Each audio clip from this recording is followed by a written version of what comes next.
Feliz día a la audiencia de nuestro programa Superando Nuestros Límites, en la edición que iniciamos en esta mañana, aquí directamente en los estudios de Cristal AM 610, La Voz del Pueblo.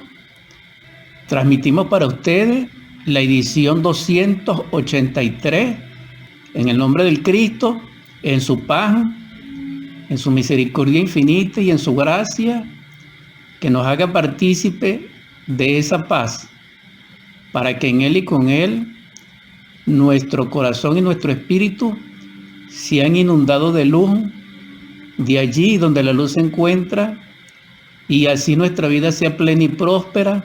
Amén.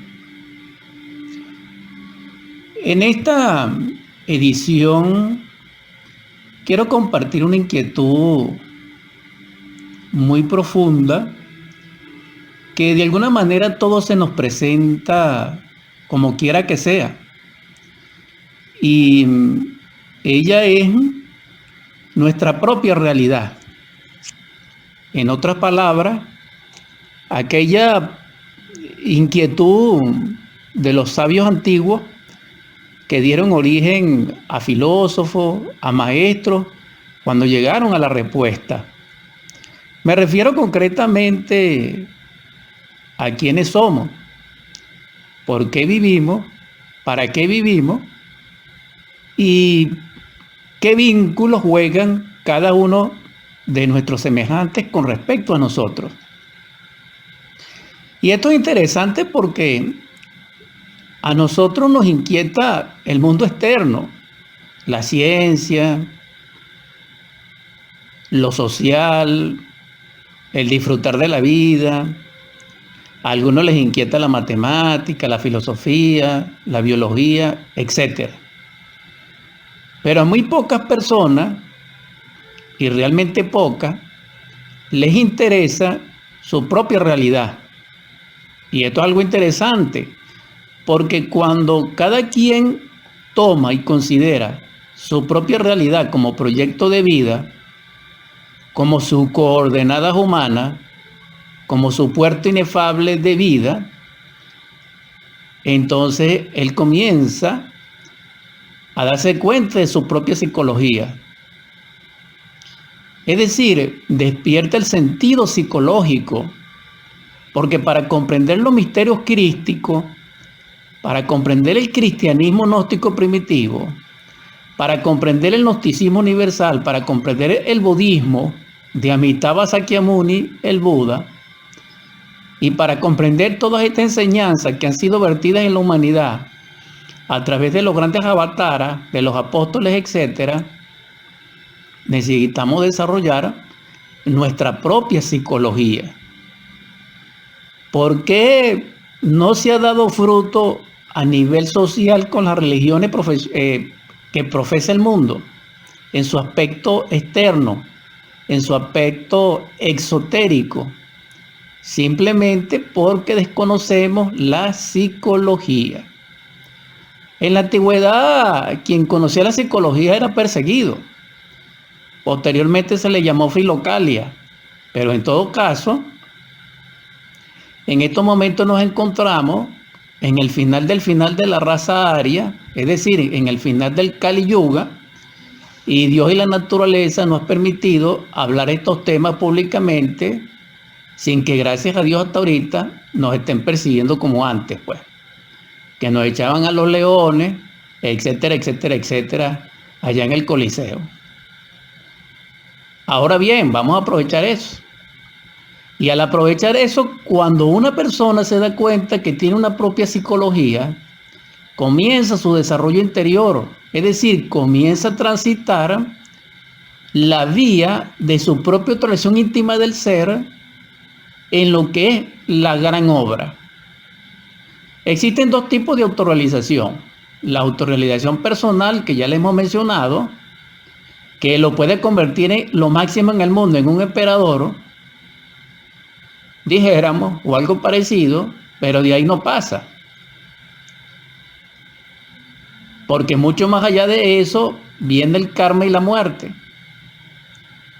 Hasta allí llega el poder de ellos, pero existe la segunda autorrealización íntima del ser, que es la del Cristo en nosotros, que es la cristificante, que es realizar la enseñanza del Cristo dentro de nosotros. Ahora, cuando decimos la enseñanza del Cristo, estamos hablando de la sabiduría de la verdad develada por el Cristo por orden del Padre. Esto tiene que estar claro, hermanos, hermanas.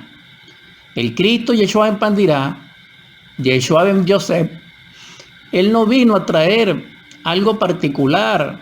Él no vino a traer, dijéramos, una enseñanza convencional de un lugar, de una fe, de una creencia, de una ideología. No, porque el cristianismo existía antes de Jesús. Una cosa es el cristianismo y una cosa es el Cristo nuestro Salvador, Jesús el Cristo. Entonces, claro está que el Cristo vino a develar la enseñanza del Padre porque Él mismo lo dice, no son mis inventos. Cuando Él dice, he descendido a la tierra, palabras más, palabras menos, obedeciendo a mi Padre para dar testimonio de Él, de su mandato, de su sabiduría, de hacer su voluntad, está explícitamente dicho de que Él viene a traer la sabiduría del Padre.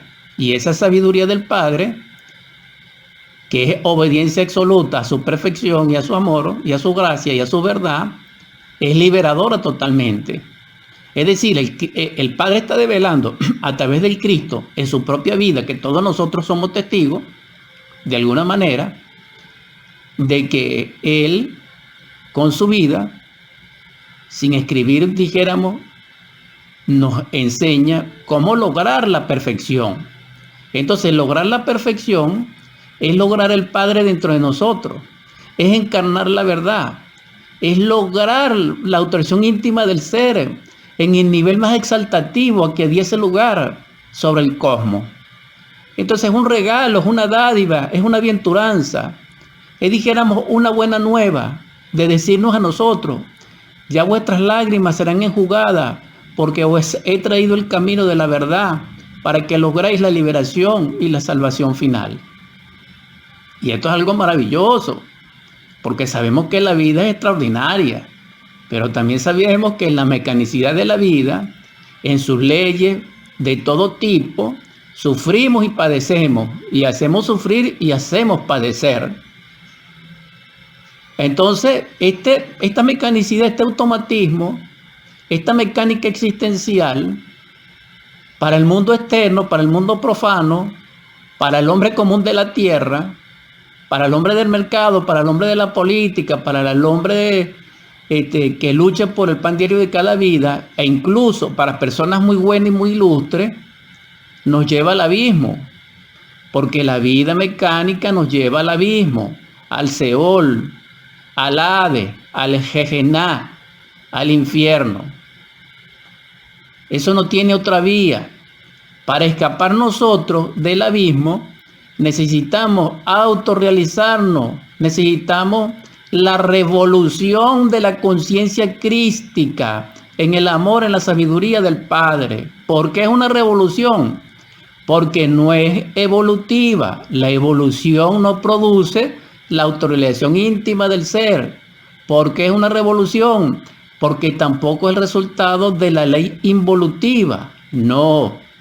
Por eso es una revolución, porque es una acción central desde el ser, desde nuestro Padre interior, que es nuestro sol y nos ilumina, para encarnarlo a Él. Son esfuerzos centrales, no son esfuerzos de derecha, no son esfuerzos de izquierda, no son idealismo, no son creencias, no son costumbres. No, es un trabajo consciente aquí y ahora. Entonces, considerando este tipo de enseñanza, ¿quién es el revolucionario? Es aquel que trabaja sobre sí mismo.